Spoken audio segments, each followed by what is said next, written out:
Hello, Sharpies, and welcome to this episode of Steel Sharpens Steel. We're calling this one Kamala Harris Raids the Fox Den. I'm Tom Cunningham. I'm Jermaine Taylor.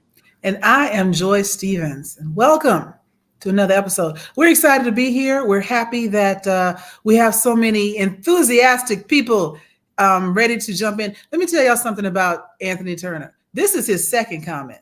The first one, when we decided to go live, the first one was underneath there. He's been in here since before we got here. Because Anthony's like, I'll be damned if I'm not the first one. So I feel like he left that comment this morning or something. I mean, he was actually staked out in the Steel Sharpens Steel alleyways, like Trump says his people be waiting to come see his speeches. Of course, Trump is lying and Anthony is not. I don't know that I've ever seen Miles Simmons in the comments before, so welcome, Miles. Hi, Miles. Welcome to Steel Sharpens Steel. Okay, Hey, and Anthony Turner is laying it on thick. He loves the hair, Joy. He is.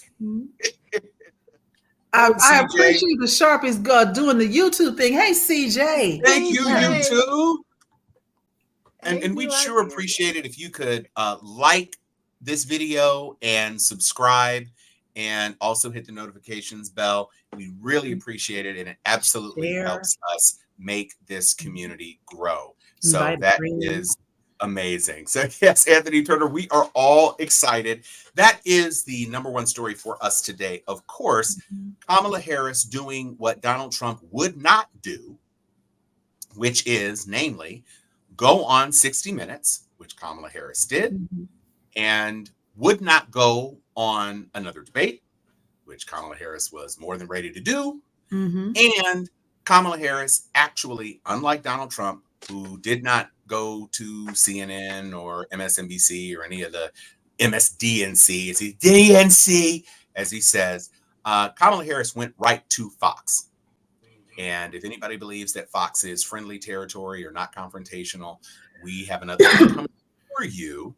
But she acquitted herself very well. I did not know what to expect, but in my opinion, and I'm going to toss it over to you, Joy. Mhm. In my opinion, she demonstrated and showed to whatever middle of the road, center right, non-MAGA people who would normally reflexively vote for the R. She gave them something to see, which they probably had not seen before, and certainly had not seen in the Fox space, which is a capable, intelligent, competent, tough, serious candidate who had the intellectual chops to knock Brett Baer on his heels. She was the Heels. antithesis of everything Trump has been saying about her. And meanwhile, while she's handling herself in the Fox den, Donald Trump is melting down, slurring, sitting on stage for 39 minutes, listening to YMCA and classical music in a room with no air conditioning where two of his attendees had literally collapsed. Joy, what was your opinion? Um, I I was a little bit triggered, I will say, by the Kamala's interview because I've been there. Where you are told that everything is fair and everything is on merit. And all you have to do is do your very best and you will be judged on what you present, et cetera, et cetera. And then you walk out just to hear them as you're leaving say, yeah, that was just for show anyway. We weren't really going to do anything with that. Or, the questions are given to your counterpart ahead of time and your answers are also given to your counterpart ahead of time. Like the whole thing just feels like lies and smoke and mirrors. I could see I could see the frustration in her face of if she had been with her people, of her wanting to say, "Ain't this about a bitch?" Like several times along the way. Um, I thought she did a good job. I also was really really proud. Like the clip that went viral where she was like, Mhm. "That's not what happened. That you're not being fair." And she called him out for what he was doing, and she handed his ass to him in the only way that she could which was to do it in the moment, like training any dog. Do Yeah. it in the Right. moment. No, we're not doing this today. And you're not representing the very thing that you're talking about. She basically said, you full of shit, son. And I appreciated the fact, I hate that she had to do it. Right. But I also appreciate she had a very, this is the part that triggered me, because she had a very microscopically thin line that she had to walk in order to call him out for the nonsense he was doing to her in a way that wasn't overly aggressive, so she didn't get the mad black woman label, but also not sounding like she was whining, so she didn't get the label of, oh, she can't handle the tough questions, but then also make a point so people could say, oh, she is competent. Juggling all that at once, it wore me out watching her do it. It was so good, but I was so mad that she had to be so perfect in that moment. And it was outstanding. Some people are going to say, but then I'm seeing things after the fact. Oh, the disaster of an interview. Disaster. Did For you Brett? Yeah. I think No, it was a disaster for Brett. Go ahead, Jermaine. I think a large part of why this interview, in my opinion, was brilliant is the timing. Only now, under the present situations of the campaign on both sides, was it advantageous for her to sit down at Fox. Any other time, she wouldn't have had as much ammo in the way that he's given her up until now. She was able to, even on recent things, she was able, the enemy within, that point is what you're talking about, Joy, the clip that he misguided her with. Yeah, that right there was her most successful point of it. I think it was nice, in my opinion, I believe, I think it was nice for us to see those clenched teeth at times. That laser focused eye, that very bothered disposition. That squint that she does. Yeah. I think that for that ongoing argument where people keep saying, I just don't know enough about her. Well, that was another layer, because I'm sick of hearing that too, because that's code for something else, because she has given you pretty much everything. What more? That's just a lot. Give you? Exactly. So, those were my takeaways. I just feel like it was just the whole optics of it is what made it successful, because she was never going to win. It was a setup to be a whole chock full of gotchas. Yeah. And there may have been one, because he started off with the immigration. He came in hot, asking her how many people. And I was like, whoa, how is she going to make this happen from here? And she was able to masterfully do it. And he just gave her an end that she took advantage of in the way of the misguided clip. And I just thought it was successful on an optics point of view. Because of course, all of us who did watch it loved that moment where she quoted the enemy within. And not only did she quote the enemy within, she said, you and I both know that it's true. Don't play me, son. Don't play me. Because the other host, Maria Bartiromo, had been dealing with it. And he said it on a Fox show. So don't sit here and pretend like you didn't hear him say it. But the other thing that I loved was every time, Joy, you did the little smackdown thing. Every time she got the best of him in one of those exchanges, he said, yes, ma'am. Yeah. I'm about to fell out. I was like, she schooled you, son. And now all you can say is yes, ma'am. Yeah. And she continued on. She did what Trump usually does, but did it with precision. Yeah. And without looking like an idiot. Trump calls his little stream of consciousness bullshit the weave.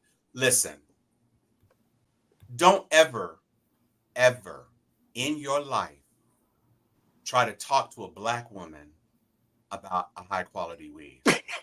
Because even though she's got all her own hair, she's in the Beyonce school of I don't need a weave. Listen, black women been around weaves their whole lives, and they know when somebody is putting together some shitty synthetic instead of that yucky four.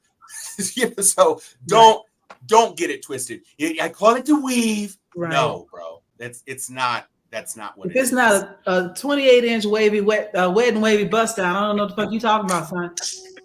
Come on for the bust down. Come on, bust down. So that was it. And unlike what Fox was, oh, well, nobody's going to be showing clips. Everybody's showing clips because everybody showed that she sunned you. But the coup de grace, the ratings were more than double Trump's ratings from the Harris Faulkner town hall. Yeah. And he's She gonna had sit him. 7.1 million that night, and then with the rebroadcast and overnights, it was 8.2, and he had 3.1. It with proves Harris. that appetite for her. Even on her opposition, they wanted. No, they wanted. Mm-hmm. They had built it up so much that she was afraid, Mm-hmm. and that she was so dumb. Everybody wanted to see her get owned, and they're sitting there. And the other thing about it is that the length of the interview was relatively short, about 20 plus minutes. So you had to watch the whole thing. It wasn't like a 3-hour Donald Trump thing where you could just you go up and get a sandwich or whatever, or go take a nap. You had to watch the whole thing because she was in control the whole time. You had to wait for that moment where you thought Brett/Fox was going to get the better of her, and it never really came. And so you walked away from that like either thinking, well, why wasn't Brett able to do a better job? Mm-hmm. And, Chan says that nobody is convinced. I don't disagree that people have picked the side that they're on. The one thing that I think is a possibility with a performance this strong on that hostile network is that some people who might have just said, well, I can't vote for Trump, so I'm just going to stay home. They might say, you know what? I would rather have a capable leader who handles herself like this than to leave it to chance that Trump could possibly get in, because I don't want Trump. So you know what? Women, I bet you there's some suburban white women who are like, you know what? I like the cut of her jib. You know, She's not bossy. There was an article because our former co-host and friend of the show, Chuck Haas, put up something. 9 women that they followed that voted for Trump previously and were still planning to vote for Trump this time. 9 Trump supporters, women, of which 2 were Black. Saw, post interview, how did you feel? And their responses were, oh, she was silly, didn't change her mind, blah, blah, blah. But the 2 Black women were like, she looked capable. She was enthusiastic. One of them said, non-committal, whatever. But she went and got her 2 sisters out of that compound. Oh, right. Yeah, and so and this is people that had voted for him and were planning to vote for him again. In 2 out of 9 is more than 10%. That's right. And so if we can move even 5% of his devoted base, that shifts the election. Yeah, it does. Well, and let's talk about some of the numbers and the data that are actually coming out, especially out of these swing states, in terms of early voting participation, all of the sorts of things that are giving indicators to the state of the race. Let me say right now, off rip, do not take anything that we are reporting to you right now as some gift to you for your lack of engagement. We are not at all saying that. We are not. Everybody needs to vote. I shared on my social media as soon as I got, because everybody in California gets, if you're registered, you get a mail ballot. Oh, you already voted. See, Joy already voted. Yep. Some of my frat brothers in your hometown have already voted. Everybody in California gets a mail-in ballot. And if you don't have your ballot to turn in when you vote in person, you have to vote provisionally. Because they think you may have mailed your ballot. So you've got to bring your ballot. If you're in California, if you're one of my California fam, remember, bring your ballot so that they can certify that you have not already cast it. Otherwise, it will be provisional. Again, it's California. I'm not too worried about it. But the early voter participation in Pennsylvania, North Carolina, and Georgia is staggeringly in the advantage of the Democrats.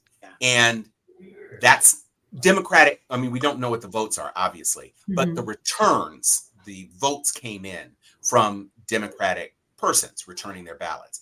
And in those cases, very unlikely that those are going to tilt to Trump. Also, we are ahead in those metrics, ahead of where we were in 2020. And the third thing that is kind of in our favor is that for whatever reason, they don't want to change the rules unless they want to change the rules. Those states impacted by Hurricanes Helene and Milton did not make any sort of accommodations for extended voting windows or anything like that, or extended voting registration deadlines. None of that. So they've kind of baked themselves into the cake of it is what it is. Yeah. And, you know, to the God don't point, like ugly. God don't like ugly. And to the point of what I was saying before about everybody needs to go out and do your thing, regardless of that, any person who is running in a presidential race would much rather be ahead in early voting than behind in early voting. So all we need to do is keep the foot on the gas, press through, make sure that we are asking our friends, our family, everybody who's on the fence, whatever, to vote, vote, vote. And, you know, I heard a tactic that I thought was pretty funny. If you have somebody in your field who's MAGA, there's a whole bunch of clips of Trump looking worse than Joe Biden ever did in public. And you can just send those little snippets. Just send them 10. This is what you want to vote for? Is this your king?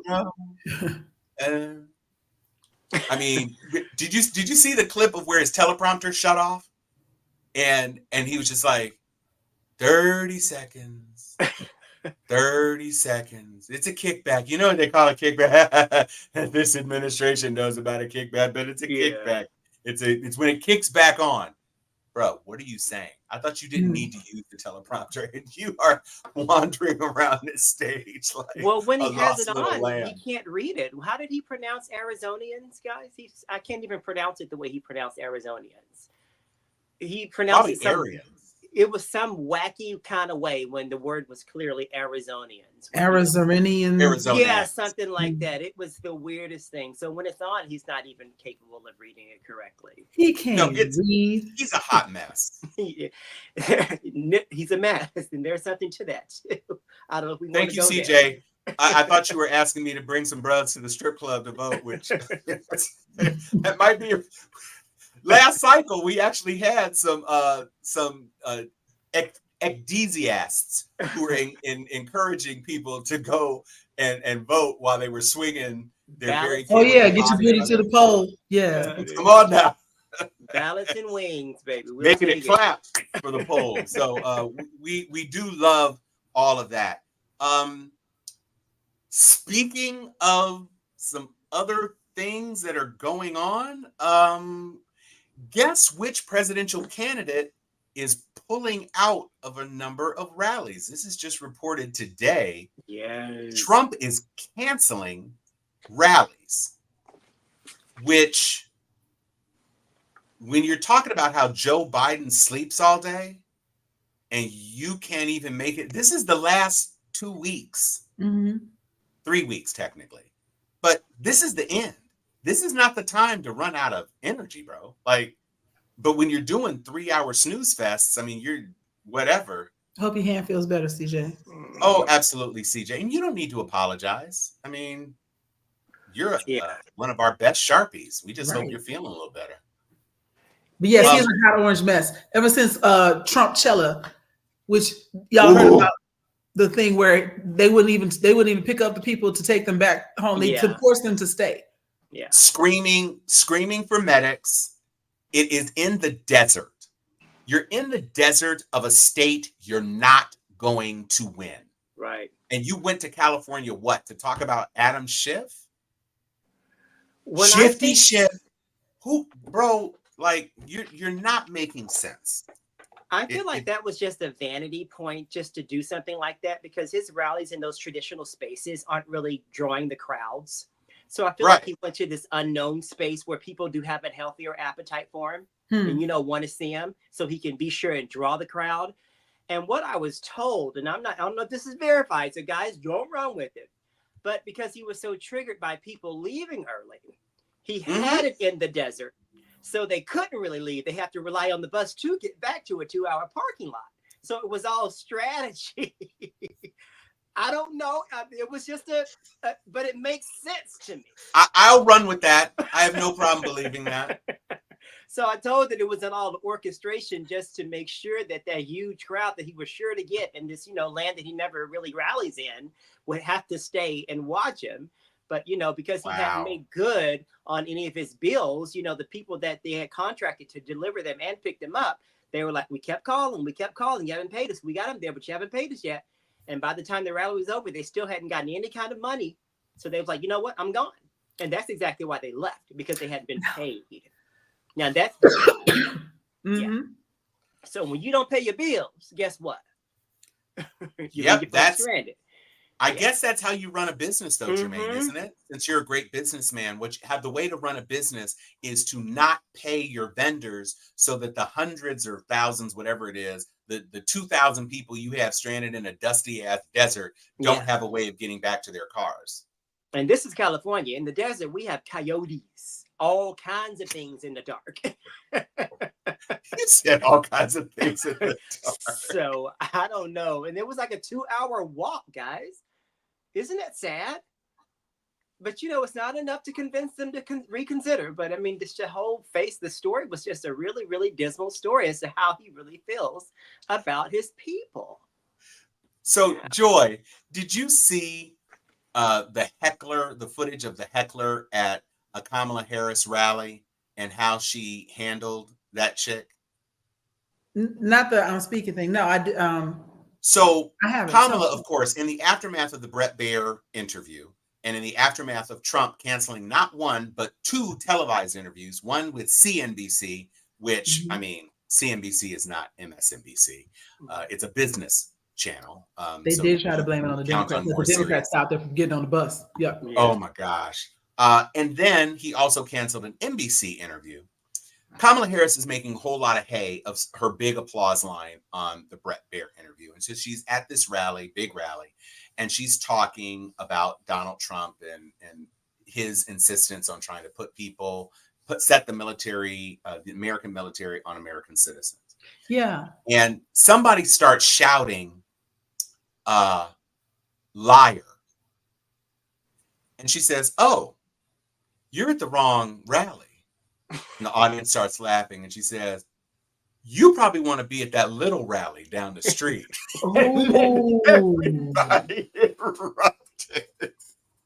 So she found that wound, and she is sticking her thumb in that wound every chance she gets. She is not playing with him because she knows. And remember, this went all the way back to their debate. I want to touch on something here. Go ahead. Remember when he said he didn't know she was black? Anybody in our audience that has ever been in an argument with a black woman and got her to that point where she's like, okay, he has done so, and she pulls out. That's why your parents weren't married. Yeah, that's why you got 6 toes on your left foot, and to go to all the things that you thought they wouldn't go there with you, and like you said, just the thumb in the wound. Yes, he has stabbed him and turned it, pulled it out, and now just a little salt, a little hot sauce, a little tahine, multicultural, sriracha. All of that. Yes. And she gonna keep doing this because she done pissed her off. Yeah. Hell hath no fury like a black woman that you done got on her goddamn nerves. And I'm here for it. I am too. I'm here for it. She said, say it to my face. And she took that face and clapped all the way back. Yeah. Y'all, listen. You know how much fun Thanksgiving is going to be with President-elect Kamala Harris? While you passing the turkey, it's going to be like Sophia at Easter dinner after she got out of the jail. Come on, give it in peace. It's going to be rocking. Sharon's going to be rocking. Joy's going to be rocking. I'm going to be rocking. Yeah. We're just going to be passing all of this stuff. Thank you, Anthony. That's what I say. Black women about 85, 90. 85, 95. You don't want to smoke. Mm-mm. No, it is a. The minute she squinted her eyes that one time during that interview, that was it. It was over for everybody. Yes, that's slow. Yes, when you do not want a black woman to get quiet on you for more than 2-3 seconds because she is plotting your living demise. Yeah. There's a line in a K-drama I was watching. And this woman said, "It's all fantasy, but this woman, she said, he decided not to be my friend, so I decided to be. Yes. Yes. It, but she's like that sort of person who would say something like that and scare the Oh, hell it's out of Redfield energy. Yeah. It really, I don't know if you all have an opinion on that. It seems to me that in this last couple of days, they have shifted a little bit from Walls being like the attack dog to pushing her out front a bit more. Do you all get that sense that, because like, you know, Walls is real folksy. I think someone decided, and I don't know if it's because the Fox News people started to try to play with that man and say he wasn't masculine or whatever.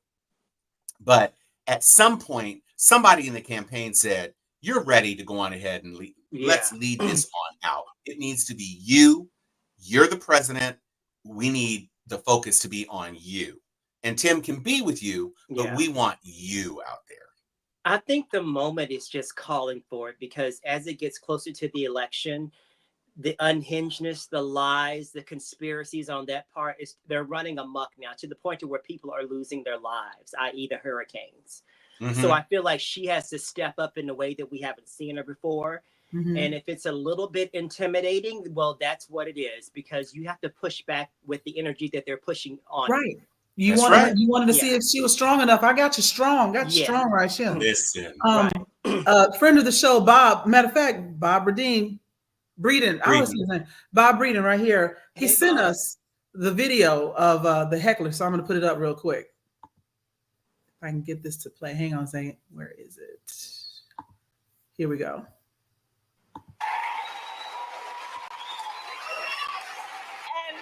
Again, we're not going to be gaslighted on this. We remember Donald Trump hand-selected 3 members of the United States Supreme Court with the intention that they would undo the protections of Roe v. Wade, and they did as he intended. Oh, you guys are at the wrong rally.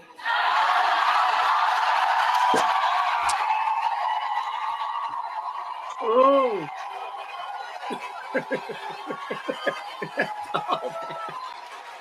No, come on, hair flip. You have to go to the smaller one down the street.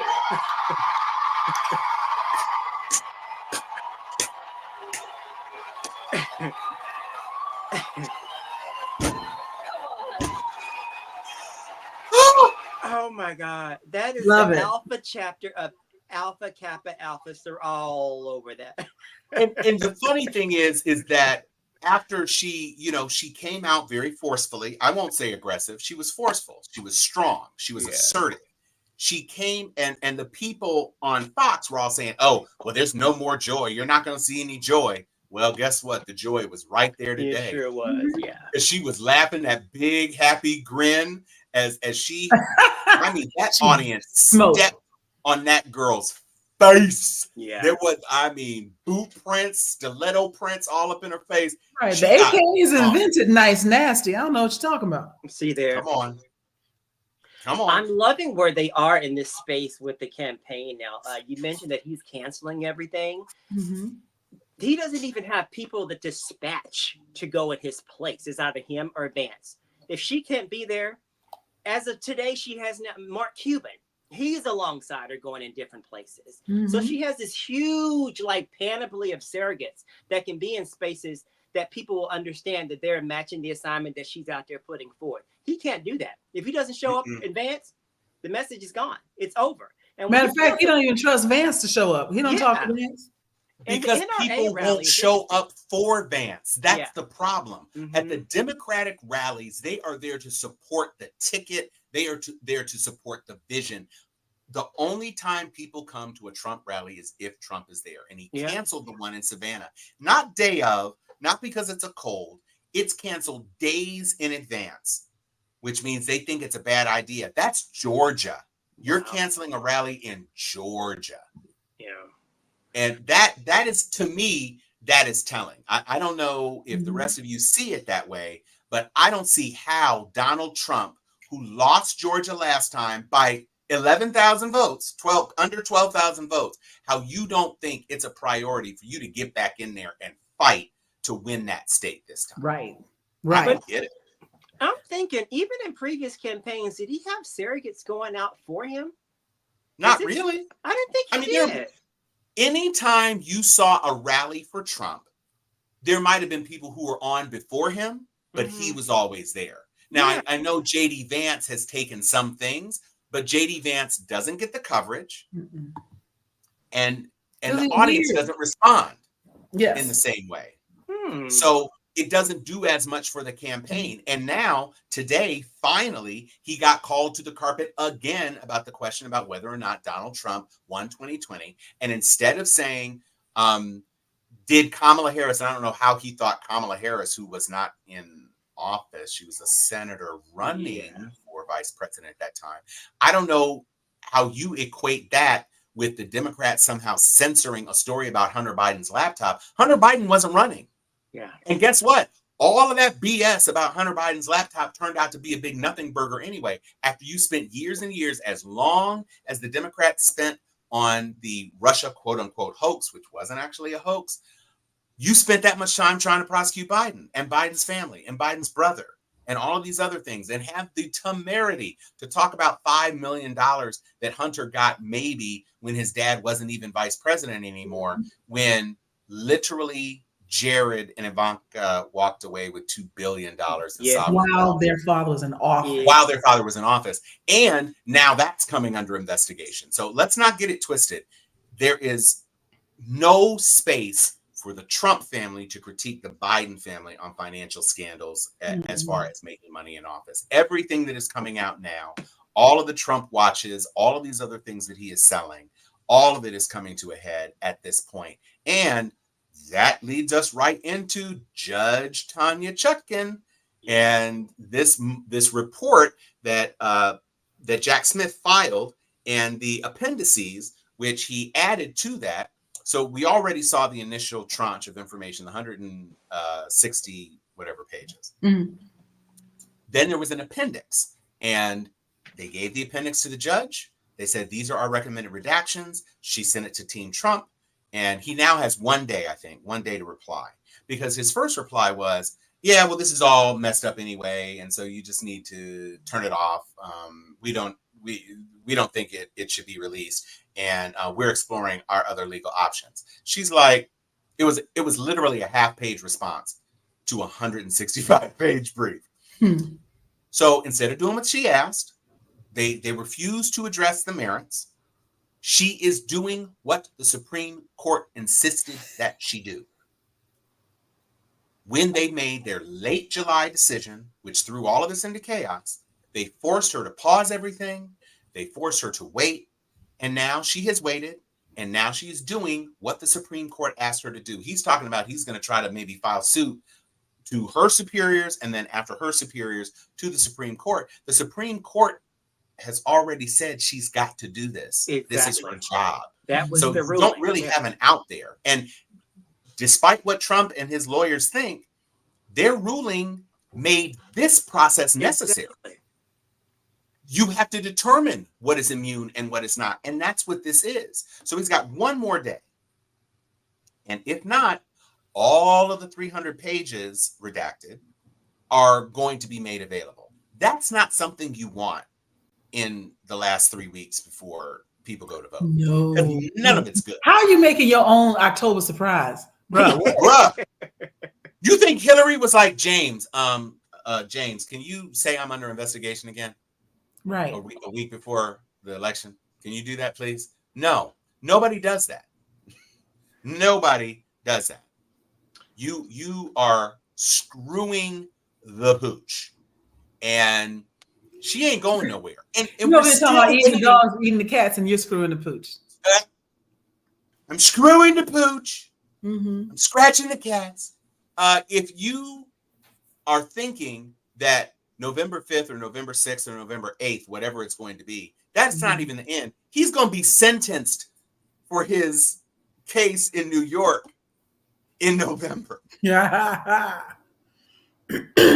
I believe. Listen, CJ, I'll take a bunch of October surprises. It's my Right? birthday month. Hell, give me Have all a the whole surprises. advent calendar of October surprises. Listen, I think he's all so of it. convinced that he's going to win the selection in the Hey, courts that girl. all of this stuff doesn't matter. I think you're right, Jermaine. I think he believes that November election is going to be magical. Just wave a wand. I'll get immunity when I win that Yeah. night, so I don't have to do my homework. Right? He I believes mean, except that would be true for the two Jack Smith things. Mhm.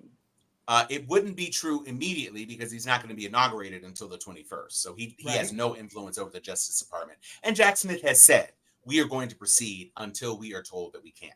Although it should be noted that given the pause, two Department of Justice attorneys have thank you, CJ. Two Department of Justice attorneys have moved on to other cases because things are kind of in a holding pattern right now. I think that's from the Judge Aileen Cannon case, which is likely to be reversed. Yes. It's probably not likely to be reversed before the campaign. I mean, before the election. It could be. That would be delightful. But it is likely to be reversed after. Because, again, even though it's a federal case, it's a serious case. Yeah. And so it will remain to be seen. And certainly if things are in flux, then we should expect to see it. So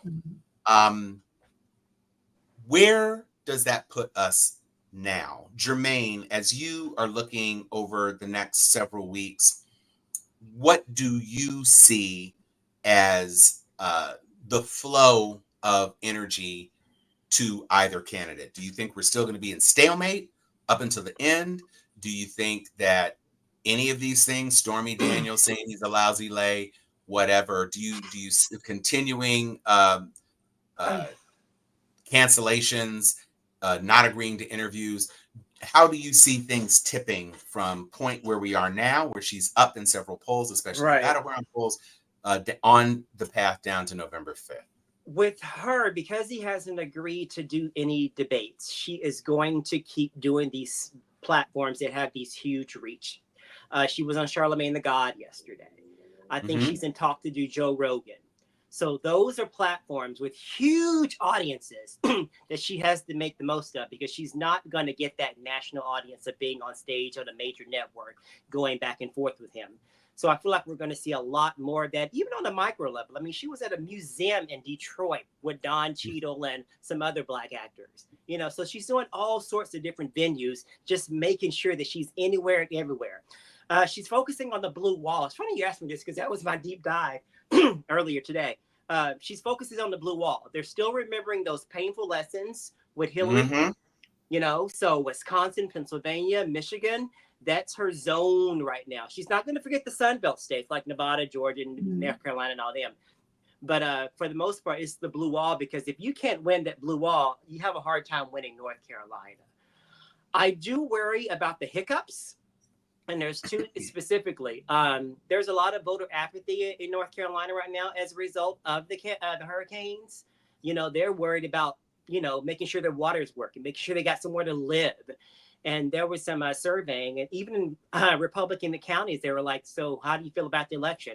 And the gentleman said, that's the last thing on my mind right now. So that apathy, we don't know. Excuse me, guys. Where that's going to fall in terms of who gets the advantage from that. So that's the thing I kind of worry about. And then I worry about like little just hiccups that just like, damn, why is this a story? The whole brothers thing with President Obama last week. I was like, I mean, to me, that was one of those family conversations that not even everybody in the family should have been in on. That's strictly for Pookie and them. It's like he should have really went to that audience and had that conversation with them, because I understand what he was saying. And for the most part, the culture got it. But, the brothers that are feeling like, well, she still has to earn my vote and Trump makes me feel like a man. That was for that particular part of our demo. And the fact that he made it so broad, and you had these pundits, and I can't say it, but, clear people pundits trying to chime in on it. I'm like, yo, wait a minute. This is a family problem. We gonna handle this, and you just freaking walk gingerly. As much as I, agreed with what he said, I felt like it was just a very bad time to say something like that, because she's not going to peel off. I mean, he's not going to peel off a significant number of us. I mean, we're still going to be the largest voting bloc behind Black women. So, I mean, the fact that they have, made some noise and they, it's disproportionate. They do have the microphone right now. The brothers that are feeling kind of less masculine because a woman is actually at the forefront. And it's not like she's even really at the forefront. She's just finally getting her due. She's catching up. Black men specifically are still leading in the party. Hakeem, you have a DNC leader, Jamie. But I just thought that was just, little things like that kind of wear me for a quick second until we get back ahead of the, the narrative. And when she put out that agenda for Black men, I was like, all right, thank you. Wasn't necessary, but thank you. But these brothers also need to know that what she's doing for everybody is good for us even more so. And that's the message I feel like they need to stop and just get. Thank you, guys. That was my deep dive. I was like, boy, you teed me up. You must have knew my notes. Thank you. I mean, I figured I would let you have at it because that's the sort of commentary that gives us what the audience is looking for. They're looking for differing opinions and how. I want to ask you though, Tom, were you rubbed by that comment specifically when you heard it? Like, what was your immediate thought? I thought it was an unforced error. There is a person named Shelley Winter, who is a Black arch conservative guy. And he went on a network. Yes. And he didn't say field N-word and house N-word. He said field African-American and house African-American. But that's not what they were called back in the day. And you were clearly he was trying to offer that working class Black men were all for Trump, which is BS. And that the House dudes were the ones who were for Kamala. And of course, there are fewer House Blacks than there are field Blacks in this guy's view. And so he was basically trying to say the real Black men is with Trump. And it turned into quite a debacle. And I just don't feel like, even from Obama, because Obama had his own problems with quote unquote legitimacy in the Black community, and with this new FBA, and which is the step cousin of ADOS, because Obama wasn't Black enough because his dad is a foreign Black man, and so his ancestors never worked the fields in America. So he wasn't authentic, even though he married a completely authentic and beautiful Black woman and had two beautiful Black daughters by that Black woman, who was the daughter of a Black woman who stayed with them. That wasn't enough for Obama to get his cred. So he was already kind of in this Harvard educated, all of this sort of barely Black, not Black enough, is he Black, blah, blah, blah. So there were some Black folks, Black men and women, who just weren't on Team Obama, although obviously the vast majority were. So to hear him after Biden had been dinged on the same thing, you ought to have your head examined or whatever. And mind you, Trump is saying the exact same thing about Black folks and Hispanics / Latino / whatever. He's saying the same thing. But to hear Obama say it, as opposed to saying we can all support our sister, for you to say if you're a Black man X, it was like, oh, come on, dude. Yeah. It's easier for you to get away with it than Biden, for sure. And the point is made. I mean, I don't disagree, actually, but it was just an impolitic thing to say. Right. And where you have some dudes looking for an excuse anyway, not that they were going to vote for her, but now they can go to the barbershop and, did you hear this dude talking that? Yeah. I mean, it's just, it was not something I would have advised. Right. But, he's the past president, and he's a multi-millionaire, in-demand speaker, and a political head of the party. So, maybe he knows better than me. But from my eyes and my ears, listening and watching, I was like, I just don't like anything that gives them fodder to just dwell on, because I don't want anything to slow the momentum, especially from within. I'm yeah, I'm with you. yeah, It was not what I would have had to happen. And Vera makes the point.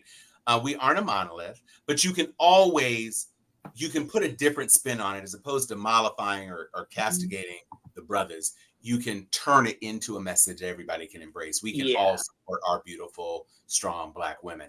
That wouldn't have been controversial. Right. But if you say, if you're a brother who ain't supporting his sister, stop. Just don't do that. It was just a wasted news cycle that she could have been, fostering something else. Because I believe because that agenda came out real quick. And I was like, wow, Have you all noticed that no less than, that's a pretty low bar. No less than Don Jr. is officially saying that there can be no Project 2025 affiliated with the Trump campaign once he takes office. Like he put out a statement literally saying, nah. We can't do that Project 20. Oh, well, I mean, because it's a disaster. The more people see about Project 2025, the less they like it. Right. And so you talk about firing folks, you talk about, like Joy was saying, the child labor, you talk about healthcare benefits, you talk about all these things that are part of Project 2025.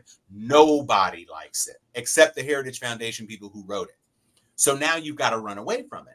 And the problem is that without that Project 2025 playbook, you don't have the potential of staying in power forever. No. So it'll be interesting to see. I mean, like he's talking out both sides of his mouth, because he mentioned just on last week that he was going to put Vivek in a position to where he can easily eradicate Social Security and Medicare. And that's a part of Project 2025. So it's like he's trying to extrapolate the things that are in it without branding it as Project 2025. That's exactly what they're going to do. Exactly. But it's not Project 2025. It's Projet du Zero du Fif. Cinco. Yes. 25. 25. All right. So I would much rather focus on making sure that Kamala Harris wins, so we don't have to worry about Project 2025. Because make no mistake, if Trump, first of all, you can tell J.D. Vance is getting a little tired of this. He's feeling whipped. He thought he was going to be on a winning super train, and he is realizing. And he sold his soul to the devil for a ticket to a train to nowhere. For nothing. Do not doubt. When Trump loses this time, it is over. Oh, they learned their lesson. So the Heritage Foundation has another book, another playbook for the next Republican president that they're not sharing with everybody, since they've learned that these people can't keep their mouth shut. Wait, hold on now. They put it on their website. That wasn't a leak. They made it available. All 922 pages with annotations on, hey, come see Project 2025, because Americans, we know this is what you want. No. They didn't want it at all. They wanted not at all. Not even a little bit. None of it. None. While we're talking about on paper and upon first hearing, it seems like Heather Harris Lost Ticket is going to run away with this election. Like everybody and their mom, except for the hardcore base cultists, are turning around for Harris. And there's something else I wanted to play for y'all, because this is just another example of it. If I can pull it up real quick. It's happening downstream. Because I went and voted today, and I'm seeing, we used to be able to do things like vote straight Democratic ticket back in the day, and they've taken that away. But now they will still tell you this was Democratic and that was Democratic. So I'm like, yeah, her. I'm not sure about her. That name sounds ethnic. I'm picking anything that sounds like you might have a stake in looking at something that might be, equitable. And then I know you from last time. I'm stick with you again. We're doing all of these things. This sounds like you might try to separate yourself and take the money out of the city and put it in the suburbs. Hell no. So I'm paying attention to everything, but I'm also paying attention to my home state, Texas. Calling already, y'all. And so, have y'all seen? Let me see if I can pull up this this video. Have y'all seen this quick little ad that Colin them got going here? Hang on. an alliance with me? Absolutely, I do. Good, excellent. I love it. Notice what you're seeing here. Play that again. This is a Republican. Right. With me. That's Kinzinger. Adam Kinzinger. Absolutely, I do. Good, excellent. So I mean, what it is looks that straight from? out of Central Casting too. Is that was a movie clip, right? Yeah, and I don't Yeah, it was a voiceover. But the fact that Right. they did that, I think Oh it might no, be it's great. We did not even talk about how Colin Allred sunned Ted Cruz at their dinner. Yes, he did. Ted Cruz fell apart. I'm actually nominating a great character actor, Randy Quaid, to play Ted Cruz in the Oh, it Ted would be Cruz perfect. done He's lost about his as- You think mind. Randy Quaid would want to do that? Oh, listen, because he wants a check. True. You And he give is Randy a freaking Quaid a MAGA check. guy too. Yeah, he will fly a plane up the laser beam of a giant spaceship if you give him a check. But speaking of, like, surprisingly enough, again, when you hitch your hopes to a sinking ship, you do get caught up in that current. And Cruz is losing ground, and hopefully this affects Abbott too. Because here's the Reddit. Now I want you to pay attention to what you see when I put this up on screen. The Reddit is called "Fuck Greg Abbott," but the post is called "Hey Treason Weasel, go fuck yourself."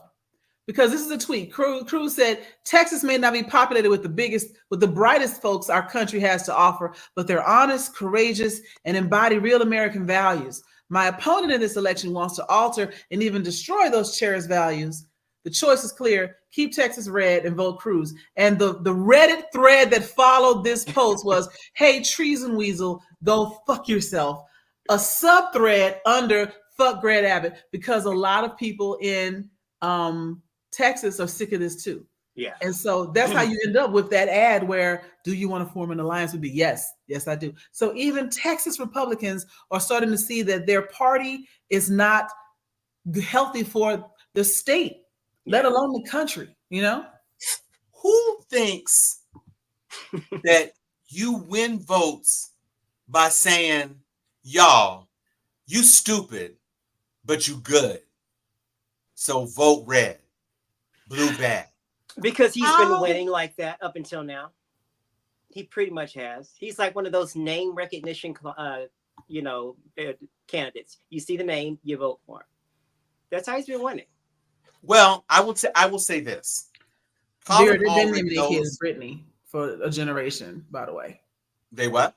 She said the vice will go embrace the name more of their children, Brianna, Jerome, and Brittany. They've been on Brittany. Brittany's cycle through since the 90s. Yep. Colin Allred understands something about Texas. And it's Jesus and football. Hell yeah. In Texas.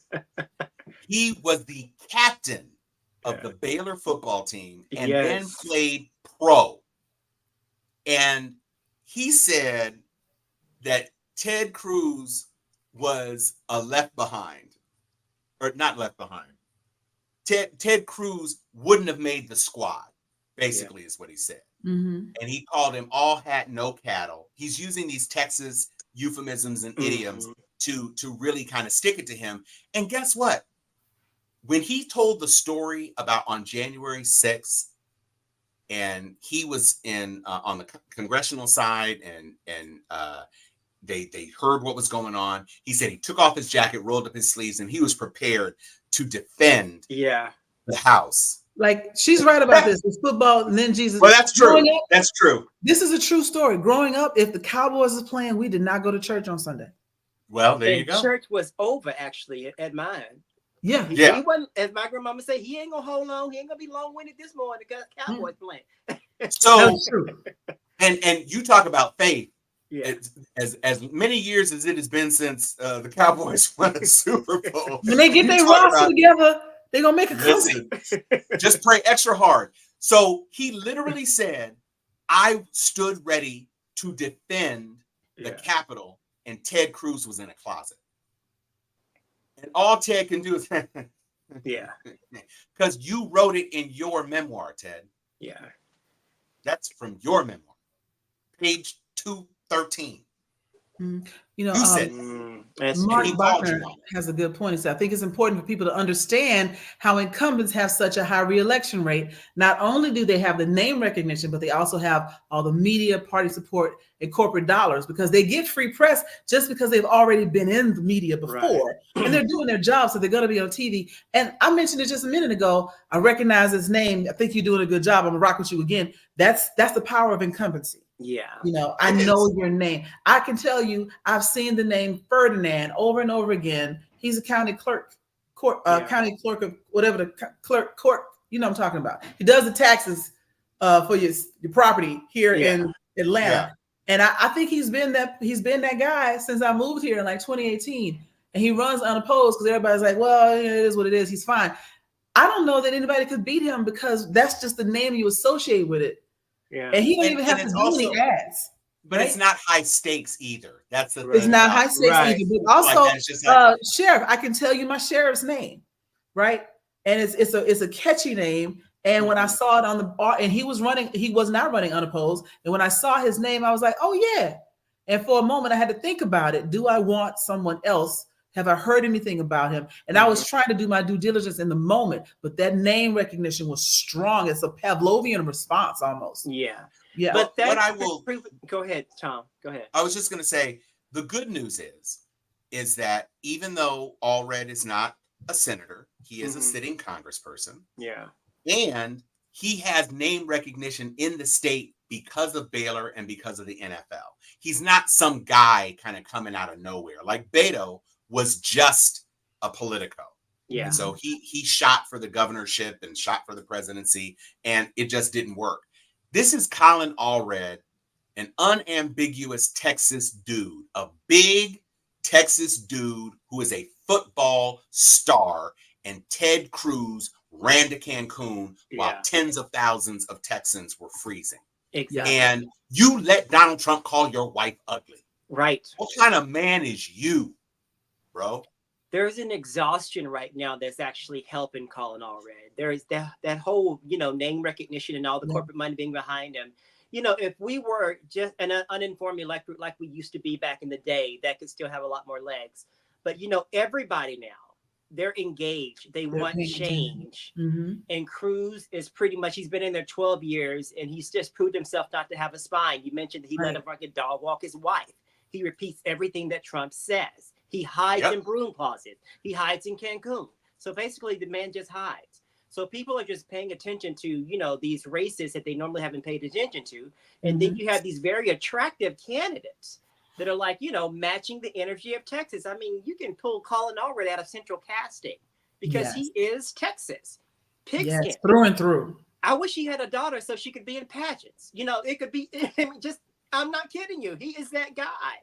So I feel like that's why he's getting such good traction with Ted, because he's just pretty much matching what Texas look for in politicians. Yes. And Ted is not. No. It would be one thing if Ted didn't have that whiny voice, and if Ted wasn't born in Canada, and if Ted, embraced more of his heritage instead of being Ted Cruz instead of Rafael Eduardo Cruz, that, he might have had a chance, but he has never displayed any bravery. He has never displayed any sort of integrity. He's always just trying to do what is in his interest. And he's making these fake issues. I don't know why he's not stronger on the border, except that Colin Allred is a real blue dog Democrat. He's a moderate Democrat. Yeah. He's not with all that extra. And he's a good candidate for that state. He's a good candidate for that state in a time where, when you have a person who really isn't popular and you have a lot of characteristics that play well in that state, it could be enough to Rafael Cruz is historically unpopular, and Colin Allred. What you gonna say? He not tall enough? Right. He ain't got no hair. That boy tall, fine, good looking, the right shade of comfortable black. You know what Yeah. I'm saying? I mean, it is what it is. And But he's Mark married is to hitting on all cylinders right now because he's also making another good point. Around a two-party system, when you do primaries, the populace rarely gets through a primary because of the party differences, the money in the media. And they might have been the one best positions to challenge an incumbent from either party being the populace. And so that also helps the incumbent. And so go back through, if you're on Facebook, go back through the comments by Mark. I hope I'm not mispronouncing your last name, Mark Bachner.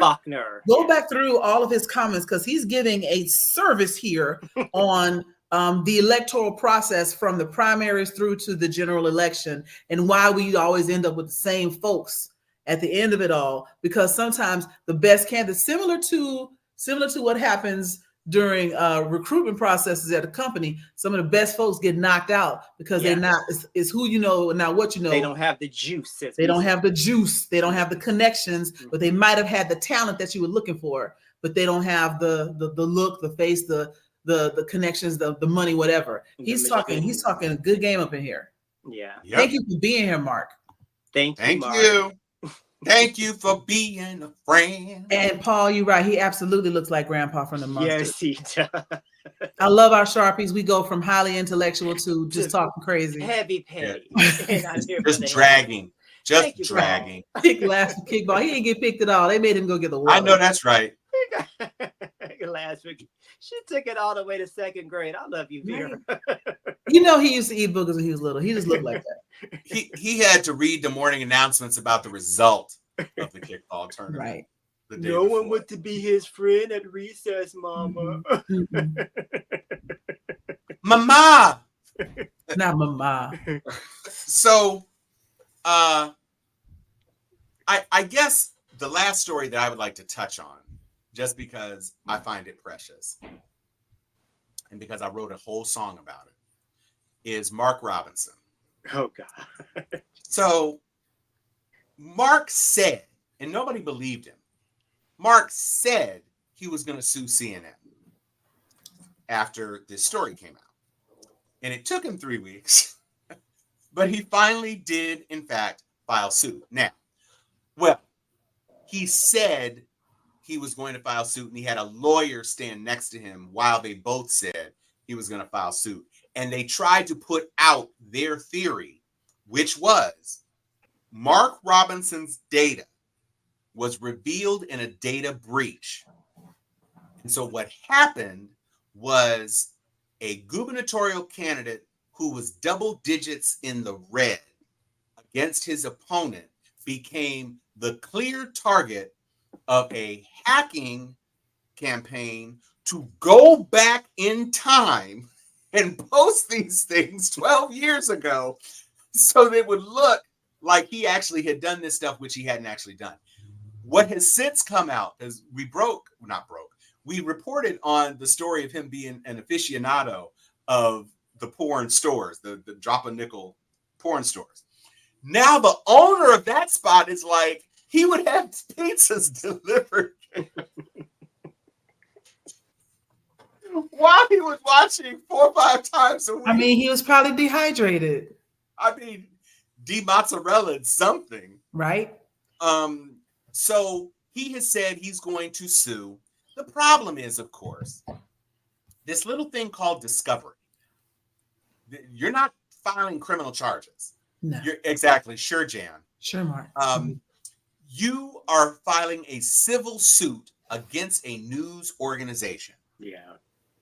And they're like, yeah, I mean, okay, come on. Right. Because you are opening yourself up to all this smoke. Pause. And it's what? Nothing.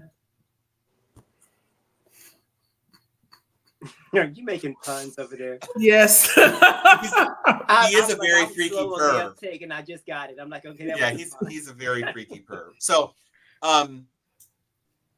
it's not, the lawsuit's never going to be filed. No. He's going to try to raise some money so that when he loses his job, because you're not going to be, you're running for governor, so you can't be running for lieutenant governor.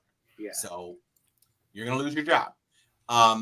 And you and that wife of yours and her sister that you like to have relations with are going to have to figure out some other way to keep the lights on. So he's going to get a GoFundMe. We'll see.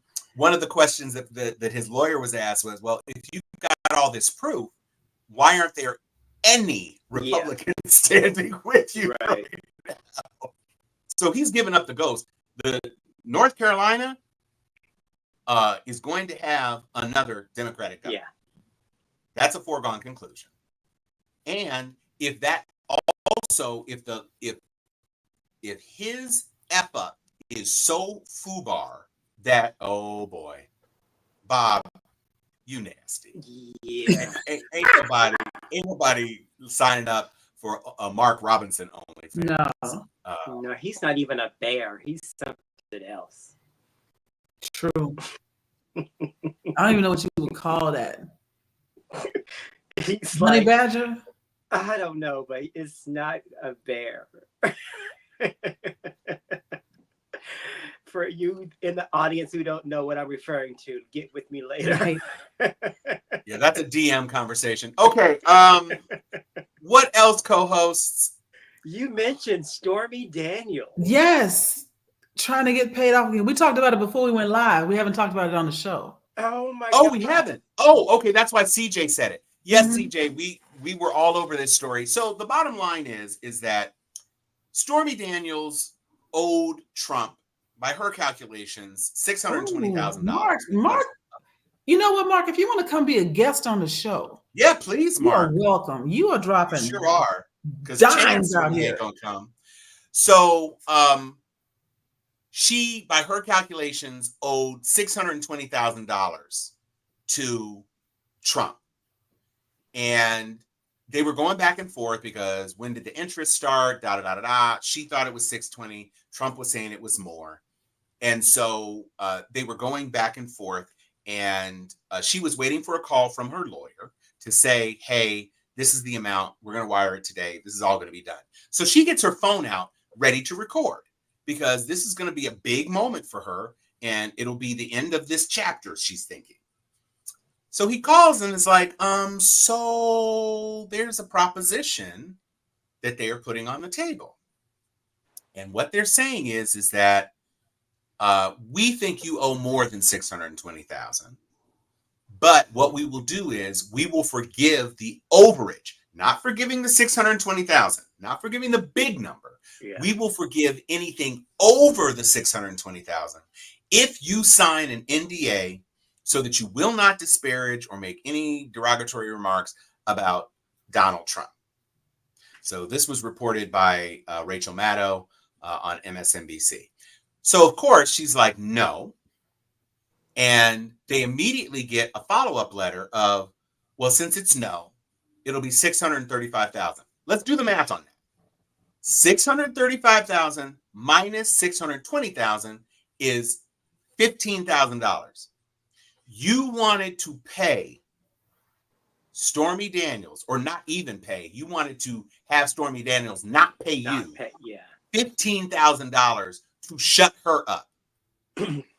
That's not even 0.5% of what she has to pay you. And here you are being crazy. So when that came out, they go into damage control and send a letter to MSNBC after they report on the story saying that private correspondence was a result of an illegal Iranian hack, and we are pursuing all da da da da da da da. I love how they just threw the Iranians under the bus for that. Listen, Rachel's like, yeah, except we got it from the lawyer. Yeah. Like, the lawyer sent us the physical copies of your records. Did they hack your lawyer? Yeah. Right. And maybe, listen, it's fine if the Iranians, got into his business or whatever, but it didn't work out that way. That's not how it worked. It worked because the lawyer who you tried to pressure into some more illegal stuff is dropping dime on you. Yeah. So they were trying to use the legal system to launder money. Is that what you're telling me? I didn't say that, but other people have said it. And as a matter of fact, MSNBC brought the issue up to the same court that raised the money laundering allegations against him. They know no bounds. Oh my my God, it's like they just don't really care. And the New York attorney's office has no comment at this time. Jeez. Yeah, so what Rachel was saying, which is hilarious, if it's true, is that more than anything, Donald Trump doesn't want her saying how lousy a lay he was. Yeah. We already noticed though. She said it looked like a mushroom. Well, she said he was sitting out there like you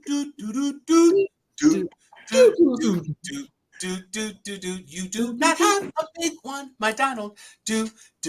So that's kind of where we are. That was another major thing that broke today. Again, another October surprise. CJ, it's all for you. Wanted for the.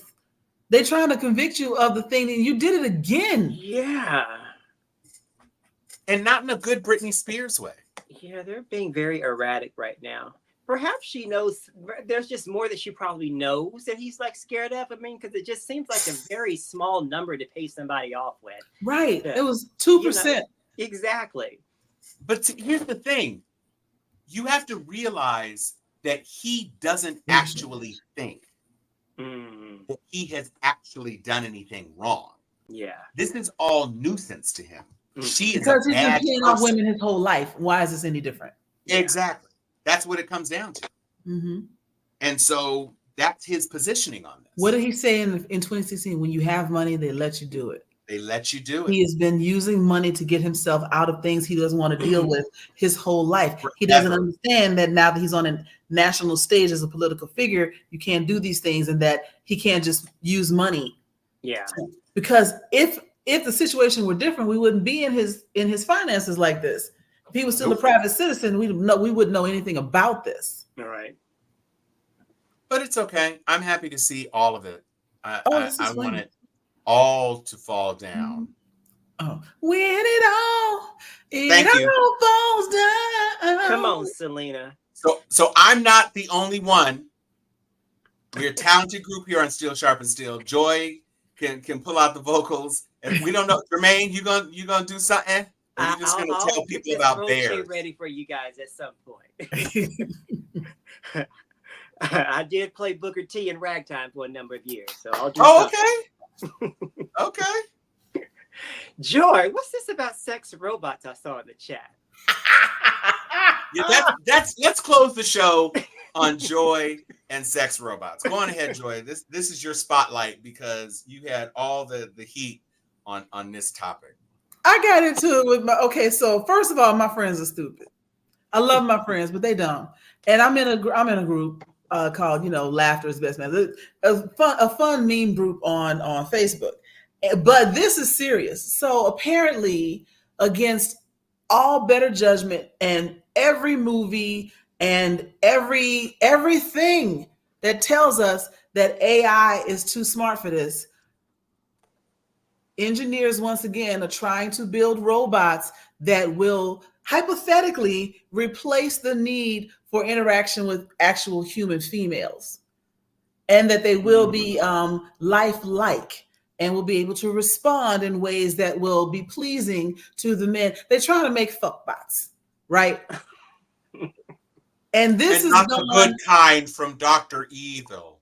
No, and this has gone horribly wrong in every movie.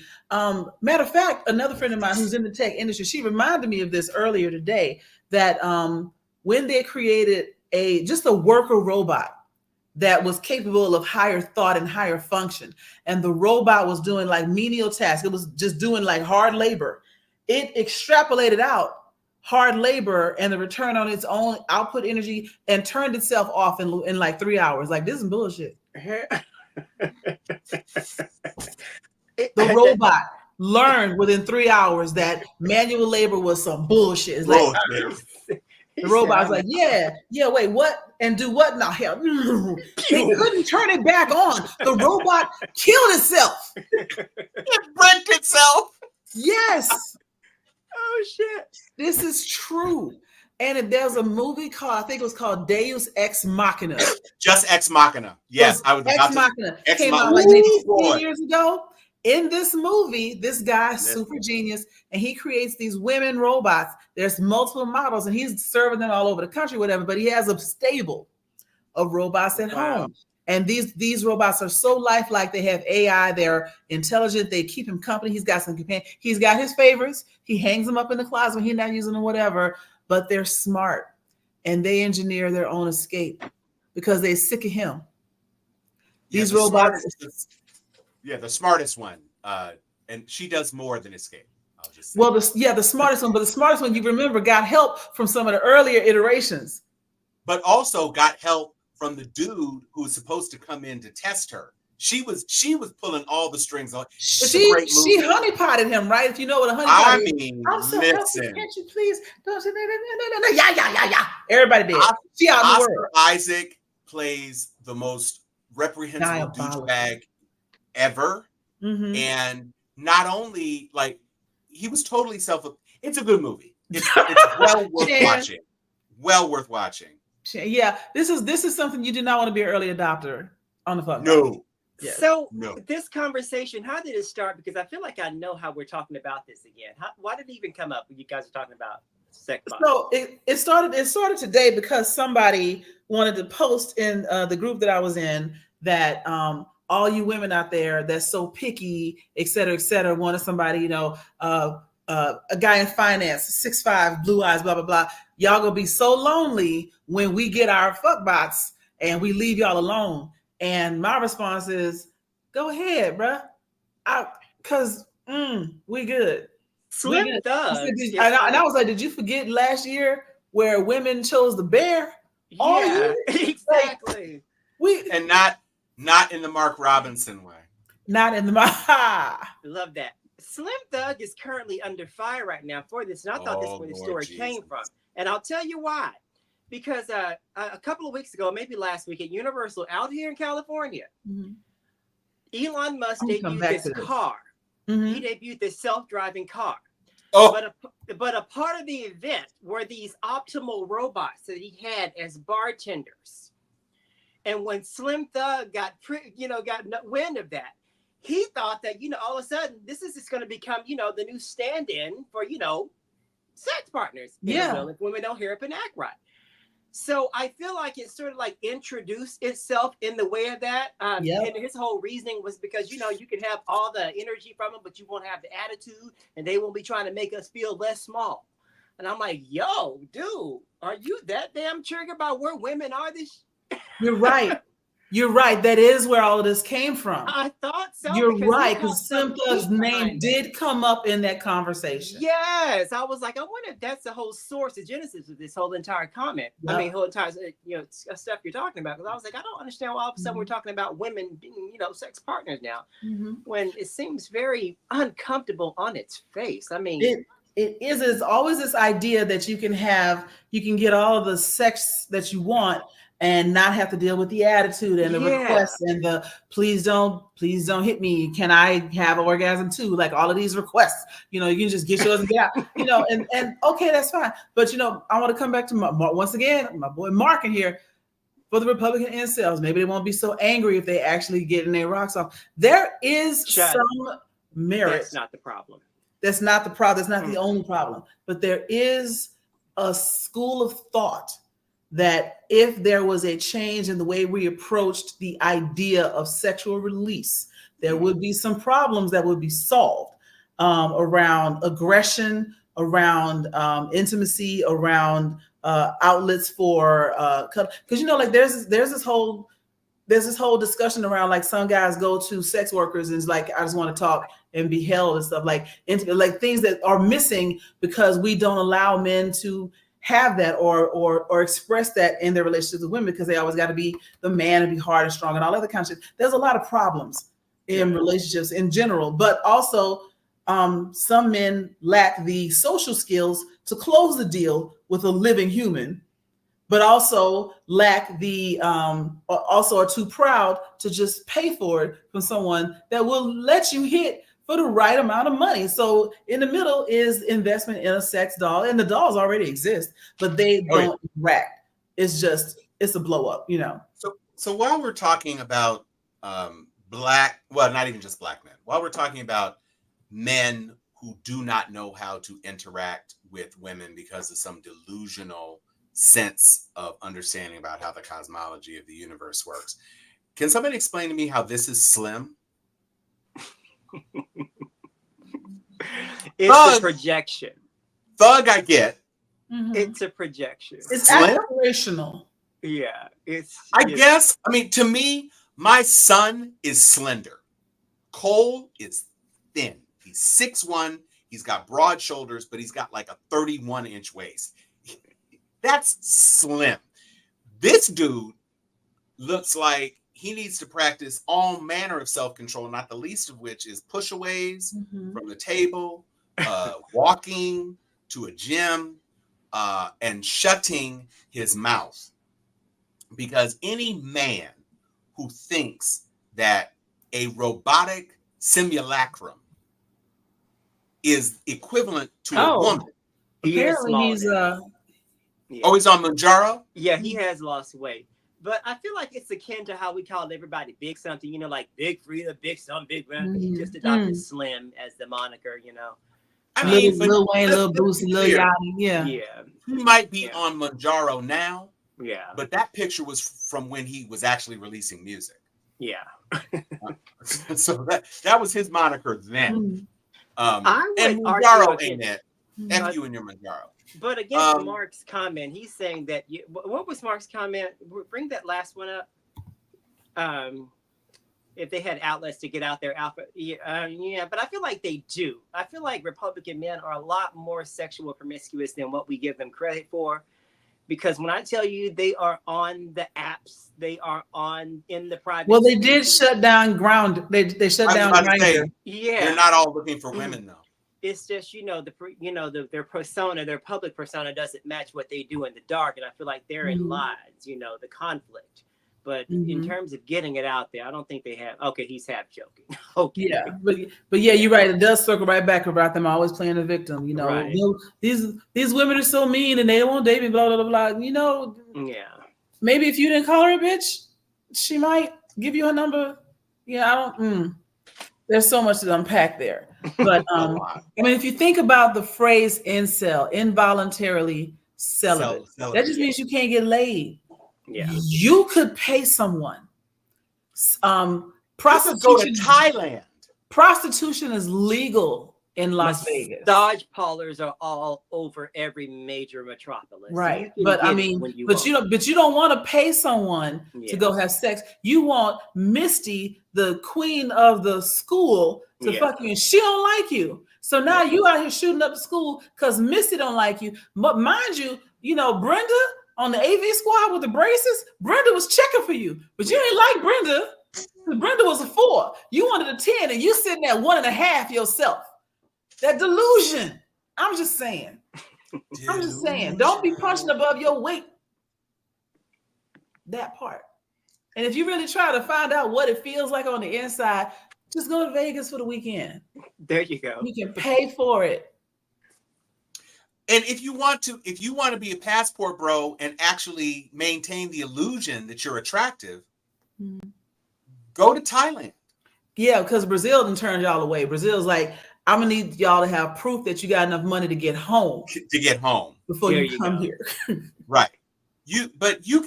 There are so many places, and I'm not even suggesting this because I won't even say despicable. The people who are doing what they choose to do are entitled to do what they choose to do. So there are places where people go and you can't walk down the street without someone damn near insisting. Hell yeah. That you commune with them. So just go there, bro. Like, pretend you're gonna go get some custom suits. Thank you, Chan.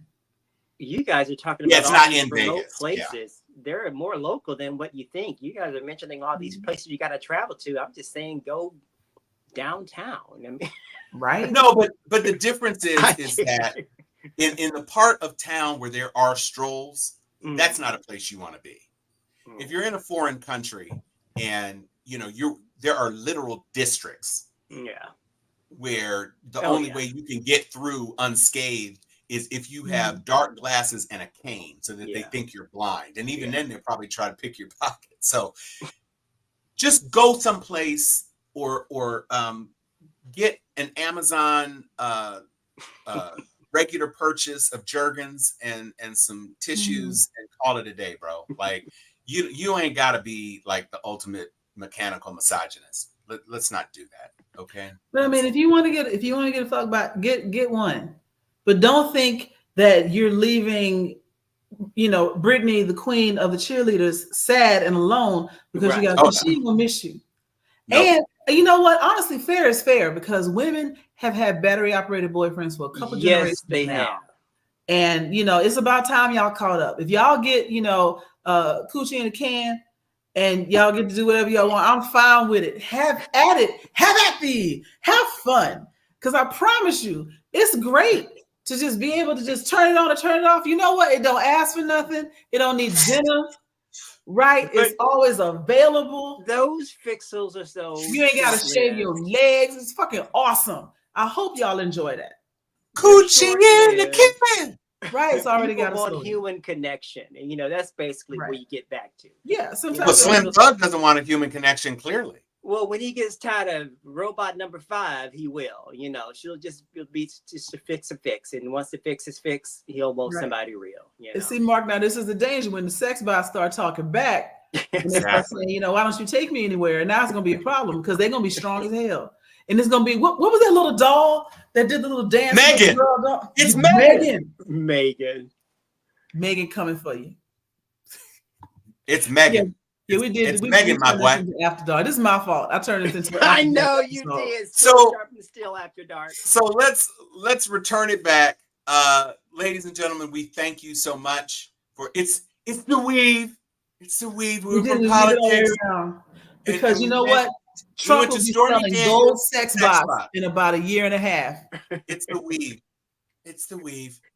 So until next time, when we will only have 2 weeks until the biggest night of most of our lives. Mm-hmm. I'm Tom Cunningham. I'm Jermaine Taylor. I'm Joy Stevens. And this is Steel Sharpens Steel with special guest Mark Bachner. We'll see you guys next week.